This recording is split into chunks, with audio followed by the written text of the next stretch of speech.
Hey guys, it's Mrs. Shevchik here. I'm really excited about today's video lesson because we're going to be doing something that you'll be using down the road again in Pre-Algebra 2 and in Algebra. It's something called factoring, so stay tuned and check it out. When we're factoring, we're talking about finding what to multiply together to get an expression. It's like splitting an expression into a multiplication of simpler expressions. And one thing to know is it's the opposite of expanding. And so if you look at our example down below, if we took something like 6 times the quantity 2x plus 4, we would expand it using the distributive property to get 12x plus 24. Well, factoring is taking it from this form and turning it back into a multiplication of simpler expressions. Let's take a look at how to do that.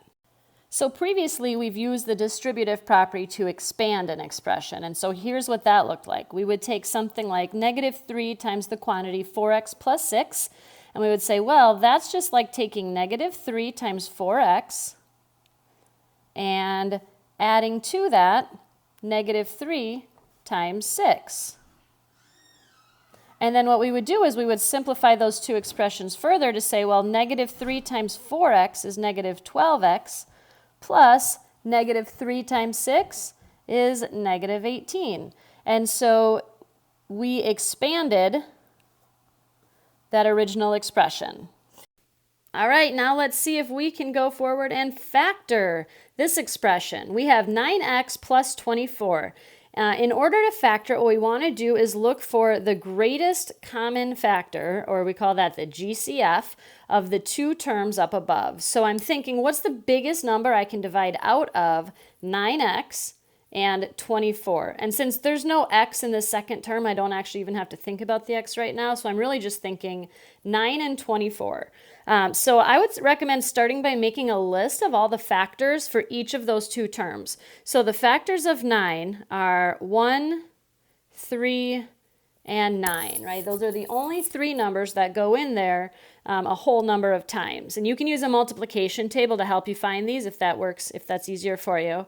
And then the factors of 24 are 1, we got 2 times 12, 3 times 8, 4 times 6, 5 doesn't go in there, and now I'm kind of reversing it. So I've got 1 times 24, 2 times 12, 3 times 8, 4 times 6. Sorry, there's my weird way of making my list of factors. All right, now my common factors are 1, that's not going to do us much good, and 3, and those are the only two numbers that show up on both lists. So now I have to figure out which is biggest. Well, obviously 3 is our greatest common factor. So we've identified our greatest common factor, or the number we are going to be able to divide out of both of those terms, and now we're just going to go ahead and do that. So we're going to take 3 times something plus 3 times something else. Stick with me for a second, okay? I know that's kind of weird, but we're taking this first term, 9x, and we're saying, okay, if we divide that by 3, what do we get? Well, 9 divided by 3 is just 3, so 9x divided by 3 is 3x. And then over here I have this 24, and if I do 24 divided by 3, I get 8. And so you can see here, I hope, that if you do 3 times 3x, we get this 9x, and if I do 3 times 8, I get 24. So these two expressions are equal to each other. And to finalize this, to write it as a factored form, what we need to do is say, well, this 3 is now being multiplied by both of those terms, so I'm going to say 3 times 3x plus 3 times 8.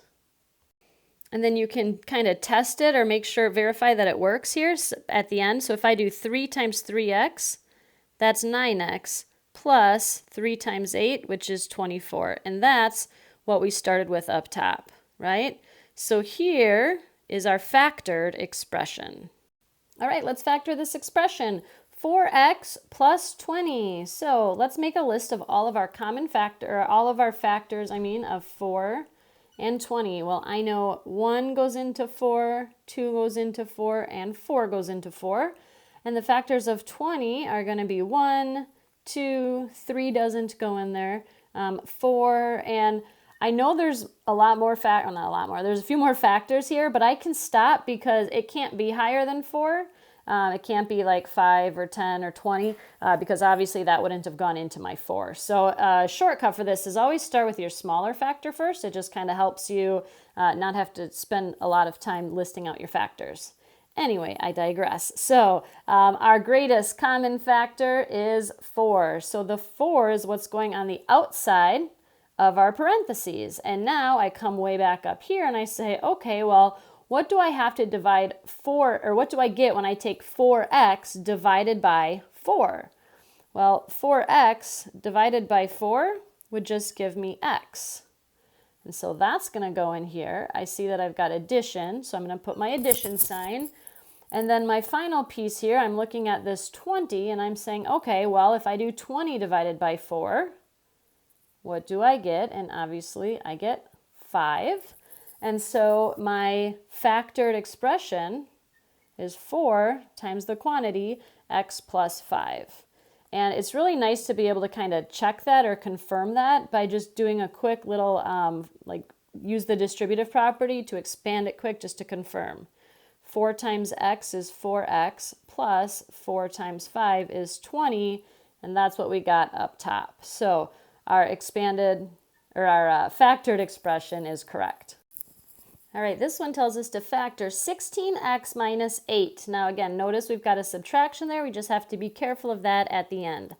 All right, so I want to find my greatest common factors of 16x and 8. So I'm going to start with my smaller number, 8. 8's factors are 1, 2, 4, and 8. And the factors of 16 are 1, 2, 4, 8. I'm going to stop there. I know there could be more, but it's not going to be bigger than, or it can't, our greatest common factor can't be bigger than 8. And we're going to stop there and say, okay, we know that we are going to be multiplying the outside of our expression here by 8. That's our greatest common factor. And so I'm taking this piece and I'm dividing it by 8. So 16x divided by 8 would give me 2x. Now make sure we bring down our minus symbol. And then this piece, I'm doing 8 divided by 8, and I get an answer of 1. So down here is my my factored expression. 8 times the quantity, 2x minus 1. All right, now it's your turn. Pause the video, try factoring these 3 expressions, and then come back to see how you did. All set, let's check it out. All right, the greatest common factor on this first expression is 7. And so if I take 7y divided by 7, I just get y, plus 21 divided by 7 gives me 3. How'd you do? All right, on the second one, our greatest common factor is 12. And so I'm going to put 12 on the outside, and 12 divided by 12 is just 1. Bring down my minus sign, and 36x divided by 12 is 3x. So there's our second one. And our final expression factors to 3 times x plus 6. So hope this helps you understand a little bit better what factoring is. And if you have any questions, don't be afraid to reach out. I'm here to help.